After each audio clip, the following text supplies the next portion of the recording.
Hello శ్రీలు family, మనం 365 days 365 videos అనే series start చేశాం కదా. అందులో భాగంగా ఈరోజు మనం ఏం చెప్పుకుందామంటే, మన ఫ్యామిలీ మెంబర్ అయినటువంటి యాదవ్ ఇలా అడిగాడు, madam, power of habits and how habits shape up our identity and our life అని. యాదవ్, ఇది మీతో పాటు ఇంకా చాలా మందికి యూజ్ అవుతుంది అని చెప్పి ఈరోజు ఈ వీడియో చేస్తున్నాను. చూడండి, అలవాట్లు అనేవి మనం రోజు చేసే చిన్న చిన్న పనులే కావచ్చండి, కానీ కాలక్రమేణా అవి మన వ్యక్తిత్వాన్ని నిర్మిస్తాయి అనడంలో ఎలాంటి సందేహం లేదు. దీనిని మనం చేసే పనులే మనం అని సులభంగా చెప్పుకోవచ్చేమో. మన అలవాట్లు మన ఐడెంటిటీని ఎలా మారుస్తాయో చూసేద్దామా.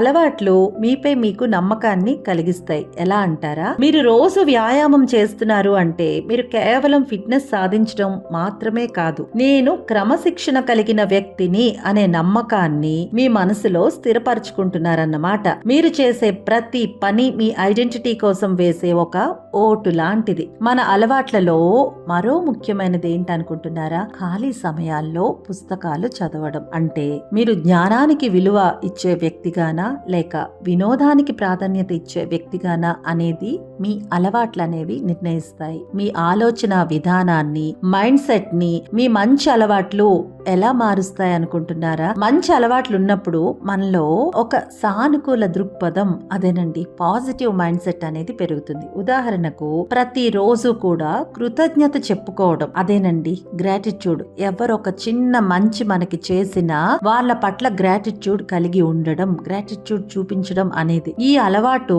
ఉంటే మీరు సమస్యల కంటే అవకాశాలను చూసే వ్యక్తిగా గుర్తింపు పొందుతారు. ఇంకోటి, మీరెప్పుడు పంక్చువాలిటీని పాటిస్తే 10 మందిలో బాధ్యత కలిగిన వ్యక్తిగా ఐడెంటిటీ పొందుతారు. అంటే సమాజంలో మీ అలవాట్లు మీకంటూ ఒక బ్రాండ్ ని క్రియేట్ చేసేస్తాయండి. చాలా మంది బరువు తగ్గాలి అని అనుకుంటూ ఉంటారు, కానీ దానికోసం ఎంతమంది ప్రయత్నం చేస్తూ ఉంటారు చెప్పండి. కానీ సక్సెస్ఫుల్ పీపుల్ మాత్రం నేను ఆరోగ్యవంతుడిగా మారాలి అని అనుకుంటారు. అనుకోవడంతో పాటు ఇమ్మీడియట్ గా దానికోసం ప్రయత్నం స్టార్ట్ చేస్తారు. మీరు ఎలాంటి వ్యక్తిగా గుర్తింపు పొందాలి అని అనుకుంటున్నారో దానికి తగ్గట్టుగా చిన్న చిన్న అలవాట్లను ఈ రోజే మొదలు పెట్టాలి. దానికోసం ప్రయత్నం అనేది బీజం ఈ రోజే పడాలి. ప్రయత్నం అనేది ఈ రోజే, ఇప్పుడే, ఈ క్షణమే జరగాలి. అప్పుడే మీరు అనుకున్నది సాధిస్తారు. అంతేనండి. నచ్చిందా? మరి నచ్చితే మరెందుకండి లేట్, లైక్ చేసేసేయండి. కనీసం ఒక్కరికైనా షేర్ చేయండి. అలాగే మరెన్నో మంచి వీడియోస్ కోసం మన శ్రీలు టీవీని సబ్స్క్రైబ్ చేసుకోండి. సరేనా? మళ్ళీ మరో మంచి వీడియోతో మీ ముందుకు వచ్చేస్తానండి. అంతవరకు సెలవు. బాయ్. నమస్తే, మీ శ్రీలు.